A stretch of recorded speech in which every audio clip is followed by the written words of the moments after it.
the girl woke up and found herself in the world of a novel. She had been an ability user in the apocalypse, but was reborn here after being attacked by zombies. In the original story, the previous owner had been married to a royal prince by the emperor's order. Yet she disliked him for being a mute with an eating disorder, so she spent the night with her true love instead. The prince witnessed her betrayal and died on the spot. In the end, the original girl was cruelly put to death. The scheming sister suggested that she take her place and marry the prince instead. The girl firmly refused. The sister tried to persuade her, saying it was a shame for such a beauty to marry a mute. Yet the girl said that a mute husband meant she would always win any argument, so she would never be wronged. The sister still refused to give up, claiming the prince was rumored to be short-lived. However, the girl cut her off and said she had already made up her mind. Outside the door, a guard asked the prince if he still planned to cancel the marriage. After hesitating for a moment, he decided against it. Soon, the wedding night arrived. The prince lifted the girl's red veil. His handsome appearance made her exclaim in delight. Having such a good-looking husband was simply wonderful. The prince was shocked that she showed no fear toward him. He even wondered if he had gained some weight recently and no longer looked frighteningly thin.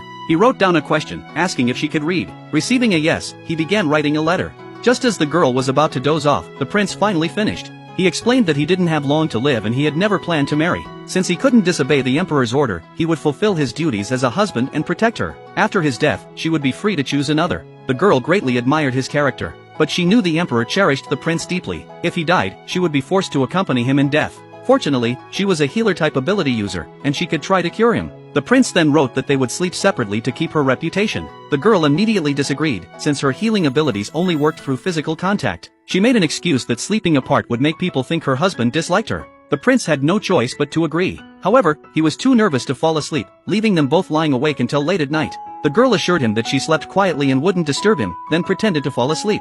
The prince grew even more puzzled about why she wasn't afraid of him. Lost in thought, he finally fell asleep. The girl got up at once and passed her powers to him through a kiss. But the prince's body was too weak, so she decided to start by helping him regain the ability to eat.